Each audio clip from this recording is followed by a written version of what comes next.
Alright, first things first, I want to say sorry for all the background noise. It is a lot of stuff going on right now. But nevertheless, this video is so long overdue. I promised to make a video like this like 2 weeks ago, and I ended up dropping a thrift vid before this, and now I have this one. But without further ado, let's hop straight into it. This is the first video on how to make a Depop account. Now, to start off, disclaimer, I don't know everything about Depop at all. I'm still kind of new to it myself, but I have made like around 8 to 10 sales, so I would say I'm doing something right, I guess. I'm just trying to give you all the knowledge that I know. So, you know, you can use it or not. It's really up to you. But anyways, let's get started. So the first thing you want to do, download Depop. You have to have Depop on your phone or your laptop or your PC, computer, wherever, to get started. That brings us to our first subcategory of having a great Depop name. Now, I wouldn't say the name matters too much, but you want to have a good name just in case you do blow up. You don't want to have an extremely long name or a name that's hard to pronounce. You want to have a cool, subtle name, something that, I don't know, something that means something to you or not, that really doesn't matter. I chose the Cult Thrift because, you know, I have a group, we name ourselves the Cult with a K, and I thrift the clothes that I sell, so Cult Thrift. I just thought it was fitting. Second subcategory, you need to have a good bio. Now, your bio a little bit more important, and the reason that it's a little bit more important is because it helps me communicate with the customers, not direct, but like indirectly, technically, because they're just reading what's on the screen. And you just want to put all your information there. Like, for example, if a customer comes to my website, right, or to my shop, and they're like, oh, I'm gonna buy this, but then they're from Australia or something, right? And I have in my bio only shipping domestically or only shipping in the US. They can be like, oh, he only ships in the US, you know, let me try to text him and see if he could help me with this, or I'm gonna pass on this one and I'll just try to find something or somebody else to ship. Because if y'all didn't know, shipping in the US really doesn't cost that much. It's probably like $5 to $6. Kind of a lot, but compared to shipping out of state, boy, it is way less. Out of state is like $20. It's not even funny. Just put all your important information in your bio. It makes it easier for everybody. Now, once you get your name and bio down, the next thing you want to kind of focus on when you have your shop set up is inventory. Now, unlike the name, inventory is kind of tricky because you can get clothes you like, but they might not sell, but it's kind of hard to like depict what the customers like separately from what you like. When I first started, I made the mistake of buying clothes that I thought was cool and then tried to sell them and they weren't selling. It's like, this is tough. Why is this not selling? But I, experimented and found clothes that, people started to like. As I experimented in thrift stores and started buying different clothes, I kind of found what worked out for me. So basically, just try to buy clothes that you think people would buy. Also, clothes that you like also. I'm saying in general, overall, just buy clothes that you think look cool to sell. And last but not least, this is probably the most important thing, presentation. So with presentation, the only problem that I ever have is the background. Now, the biggest thing with presentation is the background. So say, for instance, I have a shirt, right? And I'll probably put it up on the screen. I'll show y'all how I do it.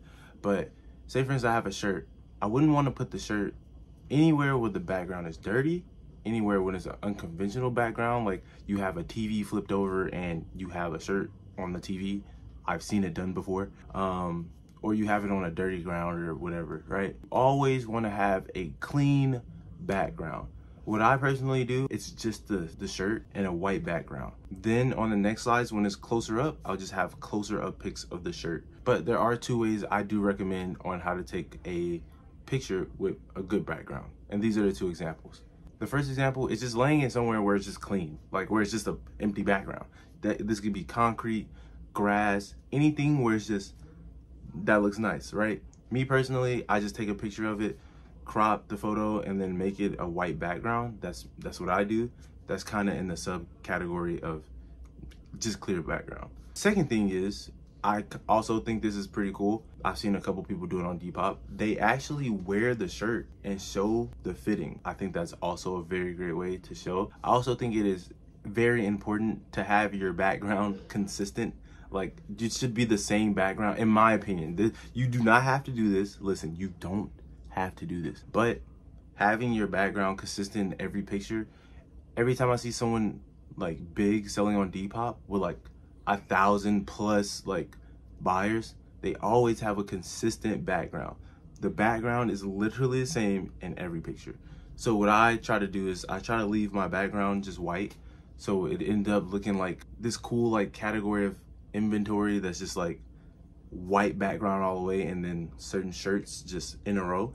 I think that looks super duper cool. It makes it easier to see everything. Have a consistent background. It helps so much.